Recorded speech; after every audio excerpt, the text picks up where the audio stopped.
Louvado seja nosso Senhor Jesus Cristo, para sempre seja louvado. Como sempre, seja bem-vindo às minhas redes sociais, seja bem-vindo ao meu canal aqui no YouTube. E hoje nós vamos falar um pouco sobre as leituras da primeira missa do dia de finados, né? Ou Santo Defuntos, né? Eu coloquei aí como tema: a esperança não decepciona. Por quê?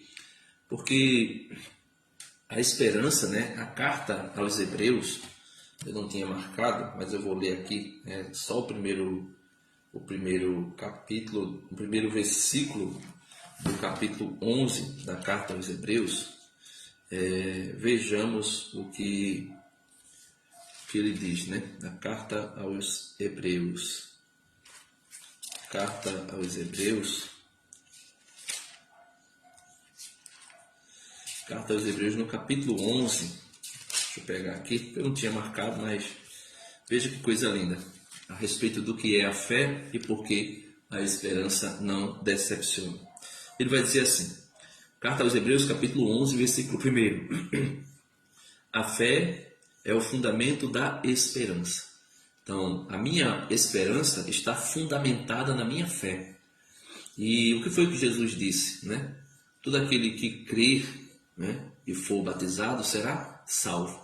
Então, a minha fé é o fundamento da minha esperança. Então, bem-vinda, Verônica, amém, né? Bem-vinda. Então, a minha fé é o fundamento da minha esperança. Por isso eu coloquei na reflexão de hoje: a esperança não decepciona. Veja, Hebreus 11:1. A fé é o fundamento da esperança. É uma certeza a respeito do que não se vê. Então, quem crer, quem tem fé e tem a sua esperança fundamentada na sua fé, nesse dia não chora, né? Pode até, quando eu digo não chora, não é que a pessoa não vá derramar lágrimas, mas eu digo assim, não chora aquele choro de desesperado, de quem não tem esperança. Pois quem tem esperança chora, mas chora na esperança. É outra forma de pensar, é outra forma de chorar, né? Então vamos para as leituras. A primeira leitura de hoje, né, da missa, a primeira missa, né, porque são 3 missas que são celebradas, né, tem 3 liturgias, ou melhor, tem 3 leituras, né, para cada missa, um bloco de leitura. Então, na primeira missa, a primeira leitura é tirada de Jó, capítulo 19, versículo 1 e depois versículos 23 ao 27a. Diz assim a leitura: Jó tomou a palavra e disse. Jó, eu acredito que todos devem saber, é aquele que tem a fama de a paciência de Jó, né? Ou seja, aquele justo que viveu no Antigo Testamento. Se relata o livro de Jó, se relata um pouco da vida dele, que perdeu a esposa, perdeu os filhos, perdeu todos os bens e depois recuperou. Que tem aquela frase famosa: Deus me deu, Deus tomou. Bendito seja o nome do Senhor. Então, Jó diz assim. Jó tomou a palavra e disse: Gostaria que minhas palavras fossem escritas e gravadas numa inscrição, com ponteiro de ferro e com chumbo, gravadas na rocha gravadas na rocha para sempre. Então Jó está dizendo: eu gostaria que as minhas palavras fossem gravadas, né, com ponteiro, pega aqui uma régua, pega aqueles ponteiros para talhar na rocha, para que ficasse escrita para sempre as palavras de Jó. E ficou escrita para sempre. Por incrível que pareça, até hoje nós estamos lendo as palavras de Jó. Ficaram escritas para sempre. E ele continua dizendo: eu sei que o meu Redentor está vivo e que por último se levantará sobre o pó. E depois que tiverem destruído esta minha pele, essa minha carne, né, na minha carne, verei a Deus. Eu mesmo o verei, meus olhos o contemplarão, e não os olhos de outro. Então, esta é a esperança que não decepciona. Essa é a esperança que não nos deixa deprimido. Essa é a esperança que não nos deixa cabisbaixo. Veja que Jó estava sofrendo. Jó perdeu filhos, esposa, terras, bens, perdeu a própria saúde, se tornou um leproso a ponto de ter que se coçar com um caco de telha. Imagine você com lepra e se coçando com um caco de telha, né? Que é pior do que essa régua aqui. Você se coçando com um caco de telha. Então, dentro de tudo isso, Jó disse: eu queria que essas palavras, essas minhas palavras, ficassem talhadas numa rocha e escritas para sempre. Eu sei que o meu Redentor está vivo. Você que me escuta, né? Você que me ouve, tenha essa certeza na sua fé, na fé que você tem. Coloque a sua esperança fundamentada nessa fé e diga: eu sei que o meu Redentor está vivo. Eu sei que o meu Redentor vive e que por último, se levantará sobre o pó, sobre a ruína que esse mundo vai estar. Porque a tendência, meus irmãos, é que daqui para frente o mundo descambe, desande para ficar pior do que está, né? Nós devemos ter esperança que teremos dias melhores? Sim, podemos ter. Mas a esperança que não decepciona é que Cristo, nosso Redentor, se levantará nos últimos dias, ou melhor, no último dia e no último instante, e ficará de pé sobre o pó de tudo que está a viver, do que está aqui. E de pé, né? E depois que tiverem destruído a minha carne, a minha vida, verei a Deus. Veja que as palavras de Jó, isso aqui é palavra de quem tem fé, de quem tem esperança, de quem a esperança está fundamentada sobre a fé e sabe, tem certeza que essa esperança não decepciona, porque ela está fundamentada na fé. E a fé é a certeza das coisas que não se vê, das coisas que não se podem enxergar com os olhos nus.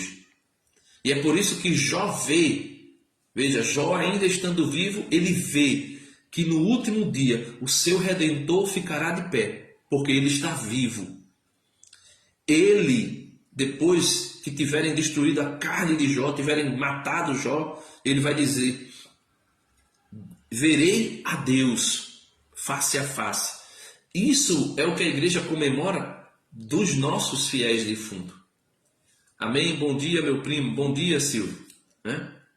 Então, isso é o que a igreja hoje comemora. Talvez as pessoas dizem: a igreja católica tem esse dia dos fiéis defuntos, dia de finados. Aí o povo só faz chorar, comprar flor, ir para o cemitério, rezar no cemitério. Não. O que a igreja vivencia nesse dia de finados não é somente o luto, não é somente levar flores, não é somente acender uma vela e orar por aquela pessoa. A igreja hoje celebra a esperança que não decepciona, de que quando nós morremos, nós nos encontramos com o nosso Redentor que está vivo, Jesus Cristo, e que nós podemos vê-lo, contemplá-lo. E aqueles que ainda não podem, né, porque ainda estão aí num estado de purgação na sua alma, porque ainda não estão, como diz o autor da carta aos Hebreus, ainda não estão completamente santos, porque ele vai dizer que sem santidade é impossível ver a Deus. Ainda quando não estamos, como Jesus disse, bem-aventurados os puros de coração, porque verão a Deus. Então, se ainda não estamos completamente limpos, nós iremos passar um período, um pequeno ou um longo período de purgação, para quando estivermos completamente limpos, entrarmos para a visão beatífica de Deus, podermos ver Deus face a face, como Jó disse: depois que matarem a minha carne, eu poderei ver o meu Deus, o meu Redentor que está vivo, né? Eu mesmo verei, meus olhos o contemplarão e não os olhos de outros. Não vai ser outra pessoa que vai contemplar Deus no meu lugar e no seu lugar. Somos nós mesmos que contemplaremos, né? Então vamos para a segunda leitura, a esperança que não decepciona. Por isso também eu coloquei aí no tema, né? A esperança que não decepciona. Carta aos Romanos, capítulo 5, versículos do 5 ao 11. Né? Ali é onde Paulo vai fazer uma comparação entre o primeiro Adão e o segundo Adão, só que um pouquinho antes ele vem falar dessa esperança que não decepciona. E por que não decepciona? Porque nós colocamos a nossa fé no Redentor que está vivo, Jesus Cristo. Ele diz, irmãos, carta aos Romanos, capítulo 5, versículo 5. Irmãos, a esperança não decepciona, porque o amor de Deus foi derramado em nossos corações pelo Espírito Santo que nos foi dado. Então, a esperança não decepciona, porque o amor de Deus foi derramado em nossos corações por meio do Espírito Santo. E quem é o amor? O amor é o próprio Espírito. Quando o Pai ama o Filho, esse Espírito procede do Pai para com o Filho. E o Filho, amando de volta, né? Vamos dizer assim, como é que eu posso dizer? Amando também o Pai, esse Espírito procede do Filho para o Pai, né? Por isso, nós dizemos no credo niceno constantinopolitano, né? Constantinopolitano, né? Creio no Espírito Santo, né? Que procede do Pai e do Filho. E com o Pai e o Filho é adorado e glorificado. Ele falou pelos profetas, né? Então, esse Espírito de Jesus, que foi derramado em nossos corações, é fonte da esperança que não decepciona. E ele continua, com efeito, quando éramos ainda fracos, Cristo morreu pelos ímpios no tempo marcado. Então, na plenitude dos tempos, Deus enviou o seu Filho, nascido de mulher. E enviou para quê? Enviou, né, para que todo aquele que nele cresce não perecesse, mas tivesse a vida eterna. E, no tempo marcado, Deus enviou o seu Filho quando nós éramos ímpios. Aí ele vai dizer, dificilmente alguém morrerá por um justo, né? Você pode até procurar, tem alguém aí que vai morrer por uma pessoa justa? Dificilmente. Pode até encontrar. Aí ele diz, por uma pessoa muito boa, talvez alguém se anime a morrer. Então veja, São Paulo está dizendo, veja a comparação de São Paulo para mostrar e demonstrar o amor de Deus para conosco, o amor de Jesus para conosco. Ele vai dizer, olha, imagina aí na tua vida, uma pessoa boa, uma pessoa que você conhece que diz assim, esse fulano é maravilhoso. Aí a pergunta é, você morreria por ele? Você morreria por ele? Ele vai dizer, talvez alguém se anime a morrer por uma pessoa que seja muito boa. Aí ele vai dizer, pois bem, a prova de que Deus nos ama é que Cristo morreu por nós quando éramos ainda pecadores. Então a prova de que Deus nos ama é que Cristo Jesus morreu por nós quando nós ainda éramos pecadores. Ou seja, quando nós estávamos, não é que a gente deixou de pecar. Bom seria se nós tivéssemos deixado de pecar. Mas quando ele diz quando nós ainda éramos pecadores, quando nós ainda estávamos entregues ao poder de Satanás. Quando nós estávamos completamente nas mãos de Satanás. Aí ele vai dizer que Cristo morreu por nós exatamente para nos resgatar desse reino de trevas e nos colocar no seu reino de luz. Foi exatamente a morte de Cristo que quebrou o muro de divisão, de separação entre nós e Deus. E nós fomos reconciliados em Deus por meio de Cristo Jesus. E ele continua dizendo, né?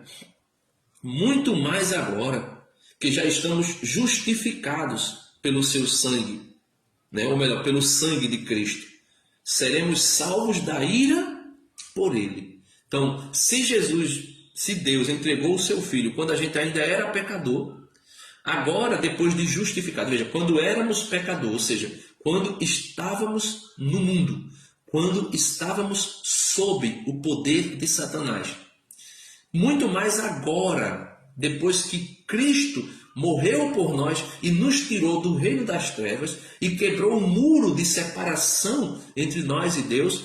E agora nós fomos restabelecidos na amizade com Deus, muito mais agora que já estamos justificados pelo sangue de Cristo. Seremos salvos da ira por Ele. Então, a ira futura, né? O dia em que Jesus voltará como justo juiz. Ele está dizendo, se nós quando éramos pecadores, se nós quando estávamos ainda debaixo do regime de Satanás, se assim mesmo Deus morreu, né? Jesus morreu e nos resgatou, muito mais agora depois que nós já estamos no reino de Cristo, depois que nós já estamos, veja, saímos do reino de Satanás pela morte de Cristo e alcançamos o reino de Cristo por sua redenção. E ele diz, se nós, quando éramos pecador, ele veio em nosso socorro, imaginemos agora, depois que nós já estamos salvos, justificados em Cristo Jesus pelo seu sangue que foi derramado. Ele diz, muito mais agora, ele nos preservará do dia da ira futura. Isso é grande, meu irmão, isso é extraordinário. É isso que a igreja celebra no dia de finados. A igreja não celebra a morte, a igreja celebra a vida que passa pela morte. Como Cristo, vida eterna, eu sou o caminho, a verdade e a vida. Cristo, vida, passou pela morte. E na morte venceu a morte. E por isso São Paulo canta aquele hino maravilhoso aos Coríntios, dizendo, morte, onde estás, ó morte? Onde está o teu aguilhão, ó morte? Né? Por quê? Porque foi derrotada. Foi subjugada pela vida. Veja, a vida morreu para vencer a morte e ressuscitou. Né? Aí ele diz, quando éramos inimigos de Deus, veja, quando éramos inimigos de Deus, fomos reconciliados com Ele pela morte de seu Filho.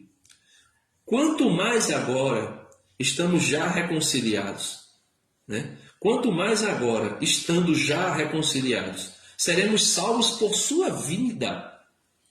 Ainda mais, nós nos gloriamos em Deus por nosso Senhor Jesus Cristo. E é por Ele que já, desde o tempo presente, recebemos a reconciliação. Veja, desde já, com o tempo presente, recebemos a reconciliação. E maravilhoso é o que nos fala o Evangelho de hoje. João capítulo 6, versículo 37 ao 40. São João vem confirmar, né? São João que tinha os olhos de águia, né? Até ele é comparado com a águia, né? Teólogo de altíssimo nível, um teólogo de altíssima profundidade espiritual. Ele vem nos falar dessa verdade, né, dessa salvação que não nos será tirada, não nos será arrancada, né? A não ser que a gente rejeite deliberadamente, como Satanás fez no céu, rejeitar Deus mesmo, dizer eu não quero, não servirei, a não ser que a gente diga isso. Mas todo aquele que se prostra, todo aquele que se humilha, todo aquele que se coloca diante de Jesus para dizer a Ele, Senhor, eis-me aqui, Ele sim, Ele nos resgatará. Veja o que diz o Evangelho de hoje. Naquele tempo disse Jesus às multidões. Veja, naquele tempo disse Jesus às multidões. E agora ele diz para mim e para você, Siene, que me escuta. Né? Ele diz para mim e para você. Naquele tempo ele falou para a multidão. Agora ele fala para mim. Agora ele fala para você. Né? Então ele diz assim. Naquele tempo disse Jesus às multidões. E agora ele fala. Todos os que o Pai me confia virão a mim. E quando vierem, não os afastarei. Veja que amor, que misericórdia da parte de Deus. Ele vai dizer assim, Jesus vai dizer assim, todos aqueles que o Pai me confia, né, que o Pai dá a Jesus, virão a mim. E quando eles vierem a mim, não os afastarei. Veja que graça, veja que misericórdia, que amor. Independente, meu irmão, do meu e do teu pecado. Independente da tua vida e da minha vida.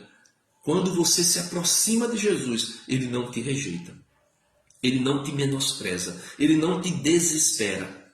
Ele te dá esperança. Ele diz, todos os que o Pai me confia virão a mim. E quando vierem a mim, não os afastarei. Lembra de Mateus, que era cobrador de imposto, lembra de Maria da prostituta, né, que ia ser apedrejada, lembra de Zaqueu, lembra do cego de Jericó, lembra do cego que foi se lavar na piscina de Siloé, lembra da mulher com fluxo de sangue, lembra da mulher encurvada por um demônio, lembre-se do homem da mão coxa, lembre-se dos 10 leprosos, lembre-se de Lázaro que já estava morto e sepultado, lembre-se de todos que foram a Jesus, Jesus não os rejeitou. Nem Judas, que foi a Jesus, Jesus o rejeitou. Porém, Judas se desesperou-se da sua salvação. Judas se desesperou da sua salvação por quê? O autor da carta aos Coríntios, a segunda carta aos Coríntios, é maravilhosa, capítulo 7, versículo 10, São Paulo revela para nós uma coisa extraordinária. Ele vai falar que existe a esperança e a desesperança. E nós não podemos deixar que a desesperança caia sobre nós. Veja, São Paulo diz assim: de fato, a tristeza segundo Deus produz um arrependimento salutar, de que ninguém se arrepende, enquanto a tristeza do mundo produz a morte. Então, Judas se desesperou. Por isso Judas, acabou indo se suicidar, se matou. Porque perdeu a esperança. Achou que o pecado que ele tinha cometido contra Jesus seria imperdoável. Mas o pecado que ele cometeu contra o Espírito Santo, aí sim, não tinha perdão. Que foi se desesperar da salvação. E desesperado, acabou indo tirar a própria vida. Então, porém, Pedro, que pecou, que negou Jesus 3 vezes, não se desesperou, ao contrário. Recuperou a esperança, recuperou o entusiasmo. E recuperando o entusiasmo, foi a Jesus. E Jesus diz aqui: pois todos os que o Pai me confia virão a mim. E quando vierem, não os afastarei. Jesus não repele ninguém.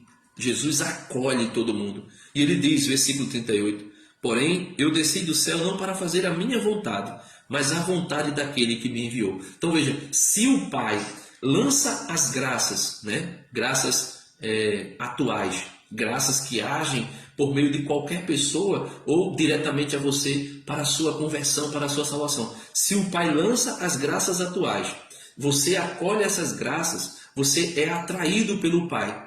E atraído pelo Pai, você é conduzido a Jesus. E Jesus não vai lhe repelir. Independente do seu pecado, ele não vai te repelir. Por quê? Porque ele não veio fazer a vontade dele, mas a vontade do Pai. Lembra? Pai, se for possível, afasta de mim esse cálice, mas que não seja feita a minha vontade, mas a tua. Jesus disse: eu desci do céu não para fazer a minha vontade, mas a vontade do meu Pai. E o meu alimento é fazer a vontade do meu Pai. E a vontade do meu Pai é o quê? Que ninguém se perca, mas que todos cheguem ao conhecimento da verdade e à salvação. Ninguém se perca. Então, só vai se perder quem se desesperar da sua salvação. Ah, mas o meu pecado deles é o pior do mundo. Ah, o meu pecado Jesus nem sequer olha. Ele olha com amor, olha com misericórdia. Ah, mas o pecado do meu filho, da minha filha, do meu esposo, é um pecado que não tem perdão. Tem perdão. Contanto que ele não se desespere da sua salvação. Por quê? Porque Jesus diz: eu desci do Pai, desci do céu, não para fazer a minha vontade, mas a vontade do meu Pai. E a vontade do Pai é que ninguém se perca, mas que todos cheguem ao arrependimento.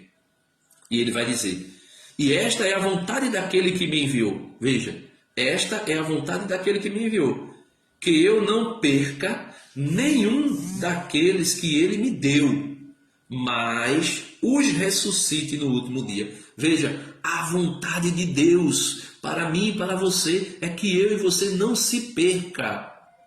É que Jesus não nos deixe nos perder. Se Jesus, meu irmão, tem o poder, é Deus, como ele vai deixar que nós nos percamos?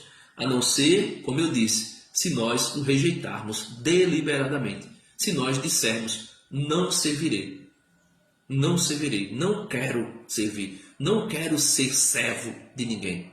Eu sou o meu próprio Deus. Se nós dissermos isso, aí sim, aí nós cairemos no pecado da apostasia, né? E ele conclui dizendo: pois esta é a vontade de meu Pai, que toda pessoa que vê o Filho e nele crê, tenha a vida eterna, e eu o ressuscite no último dia. Então veja, pois esta é a vontade do meu Pai, que toda pessoa que vê o Filho e nele crê, tenha a vida eterna, e eu o ressuscitarei no último dia. Então, meus irmãos, essa é a reflexão para o nosso dia de hoje, né? A reflexão sobre o dia de finados, sobre o que a igreja comemora no dia de finados. A igreja comemora a esperança que não decepciona, né? Eu vou concluir aqui que está se aproximando um carro de propaganda aí, né? Aí vai ficar um barulho imenso, tá bom? E estão colocando músicas e tudo mais, mas esta é a esperança que nós vivenciamos no dia de hoje. A esperança que não decepciona. Por quê? Pois a vontade do Pai é que toda pessoa que vê o Filho e nele crê, tenha a vida eterna.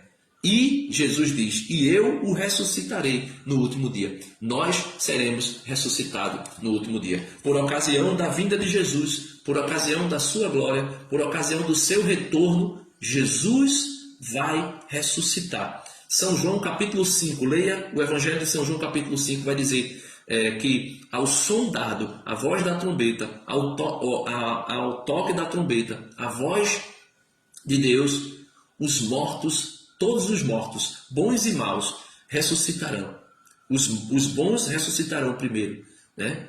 Todos, depois os maus, e depois nós que estivermos vivos, seremos transformados, transubstanciados, né? Transfigurados, podemos assim dizer, e seremos arrebatados ao encontro do Senhor nos ares e viveremos com Ele para sempre.